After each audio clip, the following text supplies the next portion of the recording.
এবং বসার সুযোগ দেন। সবাই বলেন আলহামদুলিল্লাহ। আর যাদেরকে আল্লাহ ভালোবাসেন না তাদেরকে কোন জায়গায় নেন জানেন? এই যে গতদিন হাইলাকান্দির মধ্যে হয়েছে, জাহান্নামের টিকিট দেওয়া হয়েছে। কিসের টিকিট? জাহান্নামের টিকিট দেওয়া হয়েছে। যাদেরকে আল্লাহ রাব্বুল আলামিন ভালোবাসেন নাই তাদেরকে ওই জাহান্নামের টিকিট দিয়ে দেন। বলেন এটা হলো আল্লাহর রহমত আমাদেরকে দিয়েছেন। এই জন্য আজকে আমরা এই জাহান্নামের টিকিটের মধ্যে না গিয়ে আমরা এসেছি বেহেশতের টিকিট নিতে। কিসের টিকিট নিতে? বেহেশতের টিকিট নিতে আমরা এসেছি। বন্ধুগণ আমার,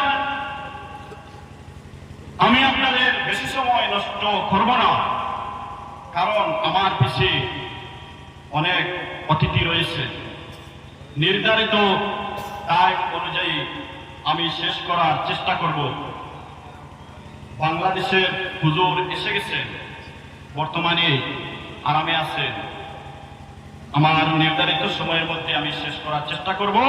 এতটুকু সময়, যতটুকু পর্যন্ত বাংলাদেশে সাহেবের প্রোগ্রাম অনুষ্ঠান শেষ না হচ্ছে অত সময় পর্যন্ত আপনারা বসে থাকবেন তো? জি। আর চলে যাবেন কে কে? একটু হাত তুলে দেখা। কে কে চলে যাবে? কেউ নাই? জি। থাকবেন কে কে? একটু হাত তুলে দেখা। না রে তাকবীর, নারে তাকবীর, নারে রিসালাত। সম্মানিত উপস্থিতি, আল্লাহ রাব্বুল আলামিন আমাদেরকে সৃষ্টি করেছেন এই জমিনের মধ্যে, খামোকা সৃষ্টি করেছেন। জি, খামোকা সৃষ্টি করেছেন। আরে আমি যদি আমার বাড়ির মধ্যে একটা সুপারির গাছ লাগাই তাহলে আমার উদ্দেশ্য কি থাকে? উদ্দেশ্য কি? ফল ধরবো, সুপারি ধরবো, পানের সঙ্গে মিশিয়ে অনেক মজা করে খাবো, ঠিক কিনা? বন্ধুগণ, আল্লাহ রাব্বুল আলামিন আমাদেরকে সৃষ্টি করেছেন। আল্লাহর তো একটা উদ্দেশ্য আছে কিনা? জি। এই গান বাজনা করার জন্য আমাদেরকে পাঠিয়েছেন। জি হ্যাঁ, গান বাজনা করার জন্য এই করে পাঠিয়েছেন। কারণ বেহেশতের সঙ্গে আরো একটা জিনিস বানিয়েছেন, নাকি জাহান্নাম। জি, এই জাহান্নাম বানিয়েছেন এক পর্যায়ের মানুষের জন্য, ওদেরকে দিয়ে জাহান্নাম করবে। আর আমরা যারা দিনের খেদমতে থাকি, ওয়াদের মাহফিলের মধ্যে আসি, সারাদিন বসে বসে আল্লাহর নাম শুনি, মাঝে মাঝে আমরা সুবহানাল্লাহ বলি, আল্লাহর প্রশংসা করি, আমাদের জন্য আল্লাহ রাব্বুল আলামিন এই বেহেশত বানিয়েছেন। বলেন আলহামদুলিল্লাহ। আল্লাহ যদি যারা গানের মধ্যে যায় তাদেরকে যদি আল্লাহ যদি মাফ করে দিয়ে যদি বেহেশতের মধ্যে দেন তাহলে আমাদের কিন্তু মাফ করা লাগবে, ঠিক না? বলো জি, ভুল বলেছি? জি, আমরা যদি গানের মধ্যে যাই না, আমাদেরকে আমরা যদি পাপের কাজের মধ্যে যাই না তাহলে তো আমাদের গুনাহ হবে না। গুনাহ যদি হয় না তাহলে যদি আল্লাহ মাফ করবে, গুনাহ যদি থাকে না কি মাফ করবে না? জি। বন্ধুগণ আমার, আল্লাহ রাব্বুল আলামিন আমাদেরকে এত সুন্দর করে বানিয়েছেন, আমাদেরকে কি মুখ দিয়েছেন যে মুখ দিয়ে আমরা সুন্দর সুন্দর কথা বলতে পারি, অনেক অঙ্গভঙ্গি দিয়ে আমরা কথা বলতে পারি, ঠিক কিনা? ও বন্ধুগণ, দেখেন গাভীকে আল্লাহ রাব্বুল আলামিন সৃষ্টি করেছেন, তারা শুধু একটা ভাষা জানে, আম্বা আম্বা বলে, ঠিক কিনা? না তারা একটা গান গেতে পারে, না একটা কবল করতে পারে, না একটা সূরা পড়তে পারে, কিছু পারে না। বন্ধুগণ আমার, আল্লাহ রাব্বুল আলামিন আমাদেরকে কি মহব্বত করলেন, কি মায়া করলেন। আল্লাহ রাব্বুল আলামিন কোরআনে কারীমের মধ্যে বলেন, ওয়া মা খালাকাতুল জিন্না ওয়াল ইনসা ইল্লা লিয়াবুদুন। বলেন সুবহানাল্লাহ। আল্লাহ রাব্বুল আলামিন বলেন, বান্দা, আমি এই পৃথিবীর মধ্যে জিন এবং ইনসান জাতিকে সৃষ্টি করলাম। কেন আমি সৃষ্টি করলাম? তারা আমি আল্লাহর ইবাদত করবে। বলেন সুবহানাল্লাহ। কি করবে? আল্লাহর ইবাদত করবে। আমরা কি করব? আল্লাহর ইবাদত করব। ও বন্ধুগণ আমার গভীর মনোযোগ দিয়ে শুনেন, আল্লাহ যেহেতু আমাদেরকে তার ইবাদতের জন্য সৃষ্টি করলেন, কিন্তু আমাদেরকে কি বলেছেন যে 24 ঘন্টা ঘরের মধ্যে বসে কিংবা তো মসজিদের মধ্যে বসে কি ইবাদত করতে হবে? না,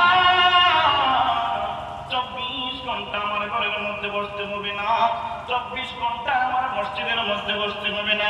আল্লাহ রাব্বুল আলামিন বলেন, বান্দা সামান্য একটি কাজ, এই কাজটা করবে রে বান্দা।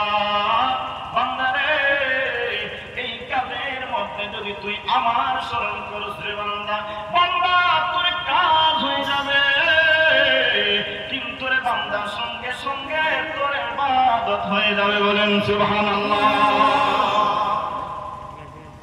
বন্ধুরা আমার, যদি আমি সামান্য একটি কাজ, আমি যদি বাথরুমের মধ্যে ঢুকি বাথরুম করতে, বাথরুমের মধ্যে ঢোকার সময় যদি আমি এই দোয়াটা পড়ে নিই, আল্লাহুম্মা ইন্নী আউযু বিকা মিনাল খুবসি ওয়াল খাবাইস, এই দোয়াটা যদি আমি পড়ি, আমার আল্লাহ বলবেন, বান্দা রে, ও বান্দা তুই এই কাজটা তোর জন্য করেছস। বান্দা রে, যদি তুই এই কাজটা না করস তাহলে তোর শরীর দুর্বল হয়ে যাবে, তোর অনেক অসুবিধা হবে। বান্দা রে, তোর সুবিধার জন্য তুই এই কাজটা করলি, এই কাজের মধ্যে আমি আল্লাহর নাম স্মরণ করলে বান্দা, বান্দা রে, এই কাজের মধ্যে তুই যত সময় পর্যন্ত থাকবে, আমার ফেরেশতা অত সময় পর্যন্ত তোর নামায় আমলের মধ্যে সব লিখতে থাকবে। বলেন সুবহানাল্লাহ। ও বান্দা, আবার তুই টয়লেট থেকে বের হয়ে যাবে, লেট্রিন থেকে বের হয়ে যাবে, ও বান্দা আবার তুই পড়ে আলহামদুলিল্লাহিল্লাযী, এই দোয়াটা তুই পড়ে নে। বান্দা রে, তুই এই যে টয়লেট থেকে বের হয়ে গেলে, ও বান্দা আবার তুই টয়লেটে ঢোকার আগ পর্যন্ত তুই যা করবে রে বান্দা, যা সময় কাটাইবে, এই সময় পর্যন্ত আমার ফেরেশতা তোর নামায় আমলের মধ্যে সব লিখতে থাকবে। বলেন সুবহানাল্লাহ। ও বান্দা আমার, আমাদের পরিবারের জন্য আমি কাজ করব, সকালে আমি ঘর থেকে বের হয়ে যাইব, আমার যেখানে কর্মস্থল, আমার কর্মস্থলে আমি চলে যাইব। ও বান্দা, যদি আমি বিসমিল্লাহ বলে আমি যদি ঘর থেকে বের হয়ে যাই, আমার আল্লাহ বলেন, বান্দা তুই তোর পরিবারের জন্য সারাদিন কাজ করবে রে বান্দা, আমার জন্য করবে না। তোর মাকে খাওয়াবে, তোর ছেলেকে খাওয়াবে, তোর মেয়েকে খাওয়াবে, তোর বিবিকে তুই খাওয়াবে রে বান্দা। বান্দা রে, যতক্ষণ পর্যন্ত বাড়িতে করে না আসবে, যত সময় পর্যন্ত কর্মস্থলে থাকবে, অত সময় পর্যন্ত তোর নামায় আমলের মধ্যে আমি সওয়াব ডালতে থাকবো। বলেন সুবহানাল্লাহ। মুসলমান হলি রে মন, মুমিন হলি না, দুনিয়াদারি বেশি বুঝি, আল্লাহর দিনকে বুঝলি না। ঠিক না বলুন? আমরা শুধু দুনিয়াটা বুঝলাম, আমরা শুধু দুনিয়া দুনিয়া করতে থাকি, কিন্তু আল্লাহকে আমরা শুনি। আল্লাহর ইবাদত করতে মসজিদে যাওয়ার প্রয়োজন নাই, ঘরের মধ্যে সারাদিন বসে থাকার প্রয়োজন নাই, শুধু আমার শরীরটা পাক রাখতে হবে। যেই সময় আমার নামাজ আদায় হয়ে যাবে, এই সময় আমি যেই জায়গার মধ্যে থাকি না কেন, সেই জায়গার মধ্যে আমি নামাজ পড়তে পারবো। আমাদের নামাজের মধ্যে মসজিদকে শুধু খাস করে দেওয়া হয় নাই, ঘরকে শুধু খাস করে দেওয়া হয় নাই, যেই জায়গার মধ্যে আমাদের নামাজের রক্ত হয়ে যাবে, এই জায়গার মধ্যে আমরা নামাজ আদায় করতে পারবো। বন্ধুগণ, একদিনের মধ্যে কয় ঘন্টা? জি 24 ঘন্টা। কয় ঘন্টা? 24। আচ্ছা, আল্লাহ রাব্বুল আলামিন আমাদেরকে এত সুন্দর করে বানালেন, এত সুষ্ঠুভাবে বানালেন, হাত দিয়েছেন, পা দিয়েছেন, নাক দিয়েছেন, মুখ দিয়েছেন। জি, একটা মুখের মধ্যে এই যে একটা জিহ্বা দিয়েছেন, শুধু আমরা এটা যদি আমরা চিন্তা করি যে আল্লাহ আমাদেরকে কি দিলেন, এক জিব্বার মধ্যে যদি আমি লবণ লাগাই একরকম টেস্ট পাই, আবার যদি আমি চিনি দিই আরেক রকম টেস্ট, মরিচ দেই আরেক রকম টেস্ট, পেঁয়াজ দেই আরেক রকম টেস্ট। এটা দিয়েছেন কে? আল্লাহ। বলেন সুবহানাল্লাহ। এত নিয়ামত দিয়েছেন আল্লাহ। আল্লাহ রাব্বুল আলামিন কোরআনে কারীমের মধ্যে বলেন, লা ইন শাকারতুম লাযীদান্নাকুম ওয়া লা ইন কাফারতুম ইন্না আযাবি লাশাদীদ। সুবহানাল্লাহ। আল্লাহ রাব্বুল আলামিন বলেন, ও আমার বান্দারা, আমি এই জমিনের মধ্যে অশেষ নিয়ামত আমি দান করেছি।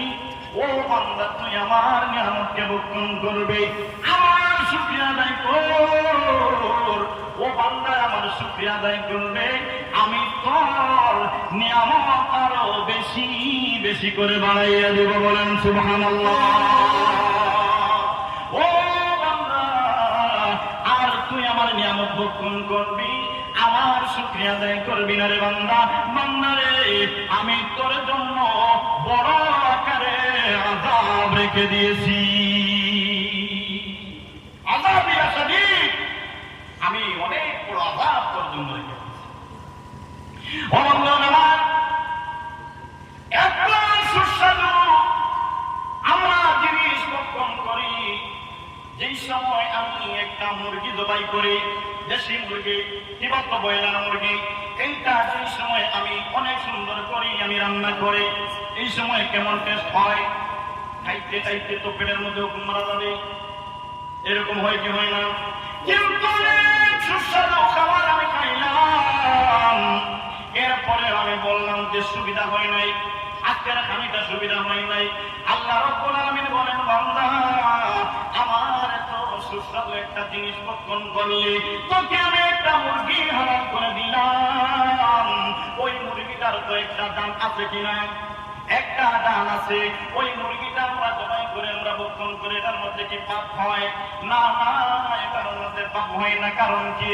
আমার আল্লাহ রান্না করেন, বান্দা রে, ও বান্দা, তার যেভাবে জানাচ্ছে তোর ওইভাবে জানাচ্ছে। ও বান্দা, আমি তোর জন্য হালাল করে দিলাম একটা মুরগিকে, জীবন্ত একটা দামদারকে তুই জবাই করলি, তুই ভক্ষণ করলি। বান্দা রে, ও বান্দা, তুই এটাকে তোর শরীরের মধ্যে শক্তি আসবে। ও বান্দা, এই শক্তি দিয়ে তুই আমার ইবাদত করবে। বলেন সুবহানাল্লাহ। বান্দা রে, এটাকে যদি তুই আমার শুকরিয়া আদায় কর, আমার নাম তুই মেরে বান্দা। বান্দা রে, আমার নাম নিবে, আমি এই মুরগি তার দাম চলে গেছে, আমি এই দিকে দেখবো না। বান্দা রে, তুই আমার ইবাদত করবে, আমি তোর উপরে খুশ হয়ে যাবো। বলেন সুবহানাল্লাহ।